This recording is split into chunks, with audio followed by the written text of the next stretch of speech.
संविधान। संविधान का भाग एक और भाग दो।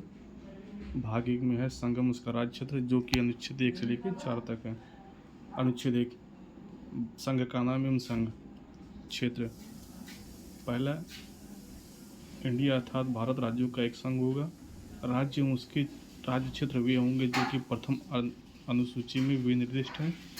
भारत का राज्य क्षेत्र निम्नलिखित से मिलकर बना होगा: राज्यों के क्षेत्र, दूसरा प्रथम अनुसूची में निर्दिष्ट संघ राज्य क्षेत्र एवं अन्य ऐसे क्षेत्र जो कि अधिकृत किए जा सकते हैं। राज्य व्यवस्था का प्रकार।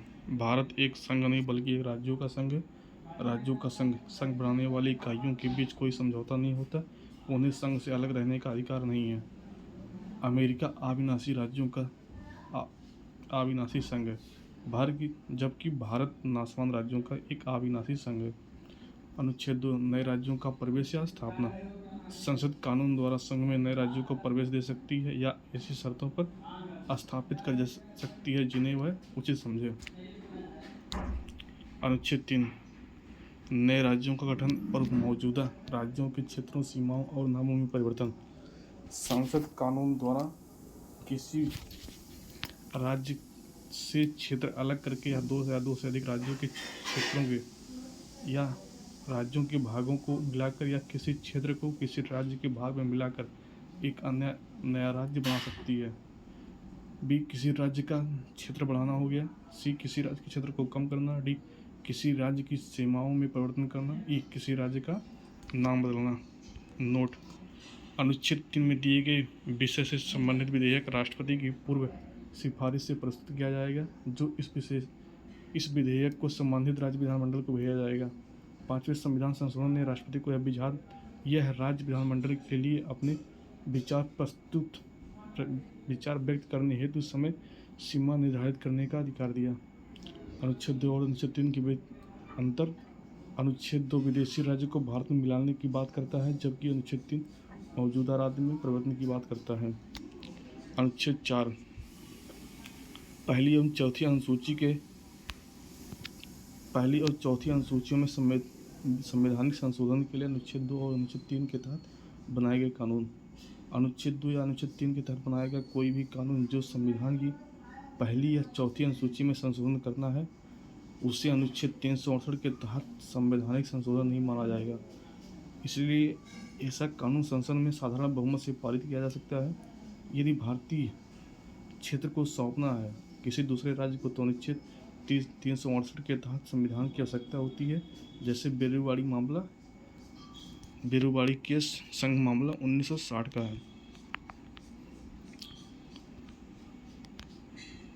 100वां संविधान संशोधन अधिनियम 2014 द्वारा भारत बांग्लादेश सीमा समझौता। भारत ने 111% बांग्लादेश को हस्तांतरित किए, जबकि बांग्लादेश ने 51% भारत को हस्तांतरित किए। राज्यों का एकीकरण एवं गठन। रियासतों का एकीकरण। 1947 में 556 में से 562 रियासतों ने भारत में विलय पर हस्ताक्षर करके भारतीय संघ में शामिल होने पर सहमति जताई थी।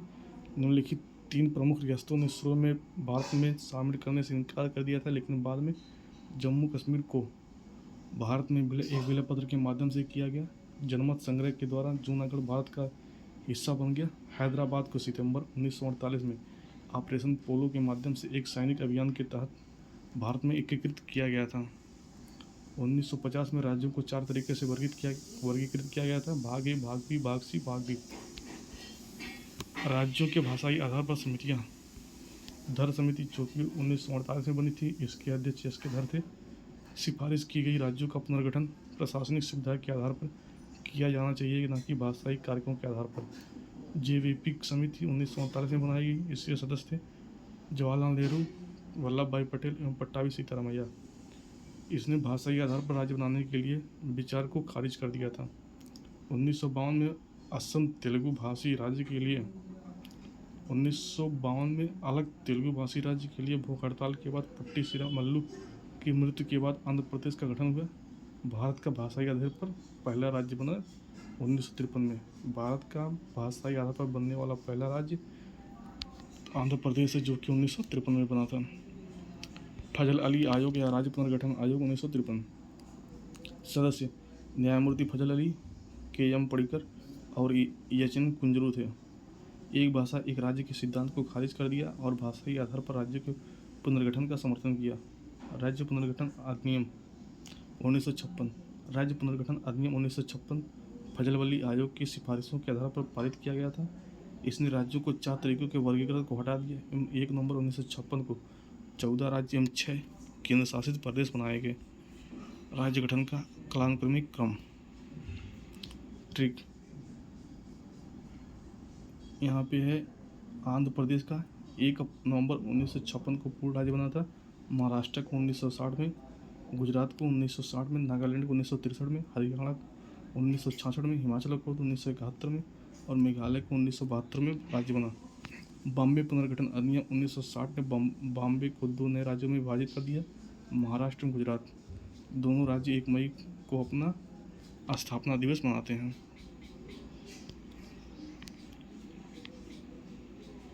मणिपुर को 1972 में बनाया गया था। त्रिपुरा को 1972 में, सिक्किम को 1975 में, गोवा 1987 में, 1961 के से केंद्र शासित प्रदेश होने के बाद 56वें संविधान संशोधन द्वारा भारत का 25वां राज्य बना। अरुणाचल प्रदेश को 1987 में और मिजोरम को 1988 में बनाया गया। कर्नाटक, केरल, आंध्र प्रदेश, छत्तीसगढ़, हरियाणा और मध्य प्रदेश 1 नवंबर को अपना स्थापना दिवस मनाते हैं। याद रखने योग्य अतिरिक्त बातें। 12 संविधान संशोधन अधिनियम 1962 द्वारा गोवा को केंद्र शासित प्रदेश और दमन एवं दीव को अब भी एक केंद्र शासित प्रदेश के रूप में है। ऑपरेशन विजय 1961 गोवा, दमन एवं दीव को पुर्तगाली शासन से मुक्त कराने के लिए भारत सरकार द्वारा शुरू किया गया था। 10वां संविधान संशोधन अधिनियम 1961 द्वारा दादरा एवं नागर हवेली केंद्र शासित प्रदेश को अब दमन एवं दीव के साथ विलय कर दिया गया था। 22वां संविधान संशोधन अधिनियम 1969 असम के भीतर मेघालय का निर्माण किया गया। मिजोरम और अरुणाचल प्रदेश केंद्र शासित प्रदेश के रूप में बनाया गया था, कभी नॉर्थ ईस्ट फ्रंटियर एजेंसी का हिस्सा था। छत्तीसगढ़, उत्तराखंड और झारखंड इन्हें 2000 में राज्य का दर्जा मिला। वे क्रम से मध्य प्रदेश, उत्तर प्रदेश और बिहार से अलग करके बनाए थे। छत्तीसगढ़ यह मध्य प्रदेश से, उत्तराखंड उत्तर प्रदेश से और झारखंड बिहार से अलग करके बनाया गया था। तेलंगाना को 2 जून 2014 को भारत का 29वां राज्य बनाया गया। सिक्किम विशेष मामला है, जो कि पहले चोगियाल राजवंश से संबंधित था। इसे अनुच्छेद 2 के तहत रखा गया था। 35वां संविधान संशोधन 1974 के तहत एक सहयोगी राज्य का दर्जा दिया गया था और 1975 में 36वें संविधान संशोधन द्वारा इसे पूर्ण राज्य का दर्जा प्राप्त हुआ था। यह भारत का 22वां राज्य बना था। कुछ राज्यों के लिए विशेष प्रावधानों से संबंधित अनुच्छेद। इसकी ट्रिक है। नाम ASSMA GK, नाम आसमा GK। आर्टिकल 361, आर्टिकल 371 महाराष्ट्र एवं गुजरात राज्यों के संबंध में विशेष प्रावधान है। 371 का A नागालैंड राज्य के संबंध में विशेष प्रावधान। 371 का B असम राज्य के लिए विशेष प्रावधान। 371 का C मणिपुर राज्य के लिए विशेष प्रावधान। 371 का D आंध्र प्रदेश राज्य या तेलंगाना राज्य के संबंध में विशेष प्रावधान। अनुच्छेद 371 E आंध्र प्रदेश में केंद्रीय विश्वविद्यालय की स्थापना। 371 का F सिक्किम राज्य के संबंध में विशेष प्रावधान। 371 का G मिजोरम राज्य के संबंध में विशेष प्रावधान। 371 H अरुणाचल प्रदेश राज्य के संबंध में विशेष प्रावधान। 371 I गोवा राज्य के संबंध में विशेष प्रावधान। 371 J कर्नाटक राज्य के संबंध में विशेष प्रावधान।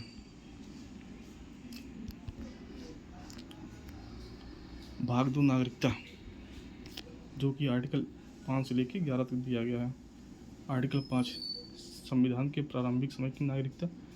कोई व्यक्ति 26 जनवरी 1950 को भारत का नागरिक माना जाएगा यदि वह निम्नलिखित में से कोई भी शर्त पूरी करता हो। पहला, भारत में पैदा हुआ हो। दूसरा, भारत में उनके माता पिता में से कोई एक जन्म भारत में हुआ। तीसरा, 26 जनवरी 1950 से ठीक पहले कम से कम 5 वर्षों तक भारत का सामान्य निवासी रहा हो। भारत में एकल नागरिकता ब्रिटेन से ली गई थी।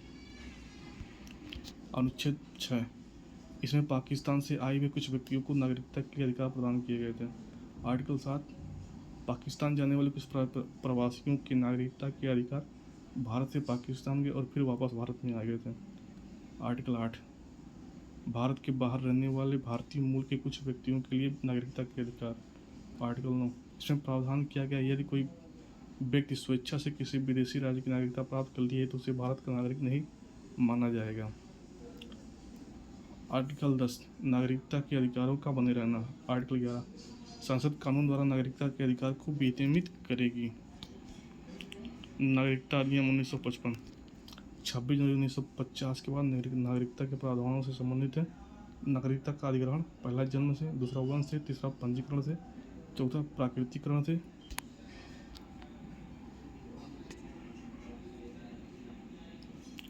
अब इसमें देखते हैं पहला जन्म से हो गया, दूसरा वंश से, भारतीय मूल के लेकिन वर्तमान में दूसरे देश में रह रहे हैं। पंजीकरण द्वारा भारतीय मूल के व्यक्तियों भारतीय नागरिकों के जीवन साथी या नाबालिग बच्चों को दिया जाता है जो कि 7 वर्षों से भारत में रह रहे हैं। प्राकृतिकरण द्वारा उन विदेशी नागरिकों को दिया जाता है जो कि पिछले 14 सालों में से 11 वर्ष भारत में रहे हैं। इन्हें 8वीं अनुसूची में उल्लिखित एक भारतीय भाषा का ज्ञान होना चाहिए जो किसी क्षेत्र से अगर किसी क्षेत्र को शामिल कर लिया जाए तो भी वह भारत का नागरिक होगा। निम्नलिखित के माध्यम से नागरिकता खो सकते हैं। पहला, स्वेच्छा से भारतीय नागरिक को त्याग देना। दूसरा, समाप्ति, बिना बताए स्वेच्छा से किसी दूसरे देश की नागरिकता हासिल कर ली हो। तीसरा, वंचित, यह धोखाधड़ी, झूठे मामलों, झूठे दस्तावेजों से नागरिकता हासिल को या युद्ध के दौरान दुश्मन देश की मदद की हो। नागरिकता संविधान लागू होने से पहले 26 जनवरी 1950 के तहत 5 से 8 अनुच्छेद लागू कर दिए थे। 26 जनवरी 1950 के बाद नागरिकता अधिनियम 1955 आया था। नागरिकता अधिनियम 1955 में हाल ही में संशोधन, नागरिकता संशोधन अधिनियम 2019 3 देशों बांग्लादेश, अफगानिस्तान, पाकिस्तान के 6 समुदायों हिंदू, सिख, पारसी, जैन, ईसाई एवं बौद्ध के लोगों प्राकृतिकरण के माध्यम से नागरिकता प्राप्त कर सकते हैं, यानी 31 दिसंबर 2014 को या उससे पहले भारत में प्रवेश किया हो, कम से कम 6 साल तक भारत में रहा हो, पिछले 12 सालों के बजाय।